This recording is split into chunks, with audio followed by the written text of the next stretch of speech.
کسی زمانے میں کرۂ ارض کے کسی حصے میں ایک ایسا ملک آباد تھا جس کا ذکر آج نہ تو جغرافیہ کی کسی کتاب میں ملتا ہے اور نہ ہی تاریخ میں سننے میں آتا ہے۔ ایک ایسا وقت آیا، دیکھتے ہی دیکھتے اس ملک کے لوگوں کی جسمانی ساخت میں تبدیلیاں شروع ہو گئیں۔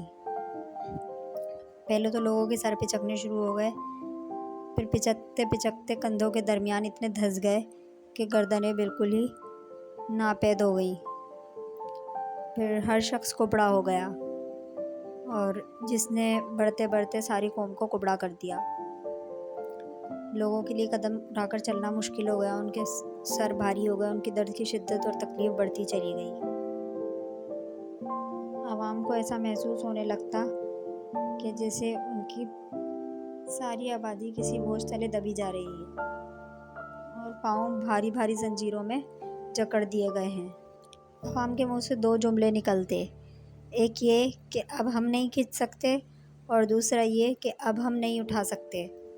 رفتہ رفتہ یہ جملے کراہوں سسکیوں آہوں میں بدل گئے۔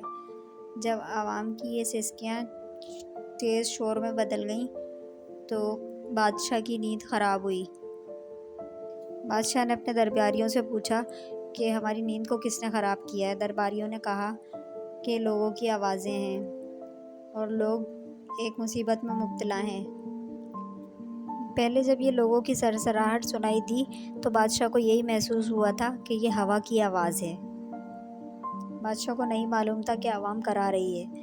بادشاہ کے درباریوں نے کہا کہ اگر آپ اجازت دیں تو درباریوں کے گلے کاٹ دیں، تاکہ لوگوں کی بلند چیخیں جو ہے وہ بند ہو جائیں اور آپ کا آرام میں خلل نہ ہو سکے۔ بادشاہ نے ڈانٹ کر کہا کہ ہم جدید دور کے باشندے ہیں اور دقیانوسی علاج تجویز نہیں کرو۔ بادشاہ نے عوام کو حکم دیا کہ سلطنت کے ایک بڑے دارالحکومت کے میدان میں جمع ہو جائے، اور وہاں ان کا حل ڈھونڈا جائے گا کہ ان کی تکلیف کیسے ختم کی جائے۔ جب رعایا میدان میں جمع ہوئی تو بادشاہ نے پہلی دفعہ کندھوں میں دھسے ہوئے سر اور کبڑی کمر دیکھی تو بادشاہ حیران ہو گیا، اور اس نے ہمدردی سے پوچھا کہ تم لوگوں کو کیا تکلیف ہے؟ حاضرین نے وہی جملے دہرائے، اب نہیں کھینچ سکتے اور نہیں اٹھا سکتے۔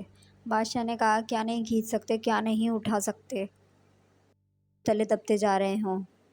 بادشاہ نے 40 لوگوں کی جماعت تشکیل کی اور عوام کو تسلی دی کہ ان کی یہ پریشانی دور کر دی جائے گی۔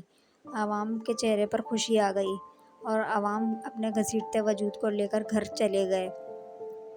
بادشاہ نے جانشوروں کو مخاطب کر کے کہا کہ عوام کی یہ تکلیف دور کی جائے، اور ان کو دانشوروں کو، کیونکہ بادشاہ نے اسی لیے پال کر رکھا تاکہ وہ مصیبت کے وقت عوام کے کام آ سکیں۔ تو اب وہ وقت آ گیا ہے۔ بادشاہ نے کہا یہی وہ ٹائم ہے جب بادشاہ کے احسان کا بدلہ چکایا جا سکتا ہے۔ ماہرین نے کہا کہ انہیں 40 دنوں کی مہلت دی جائے اور انہیں 40 بادام اور کشمش کی بوریاں دی جائیں تاکہ وہ 40 دن تک وہ بادام کشمش کی بوری کھائیں اور 41ویں دن حل تجویز کریں۔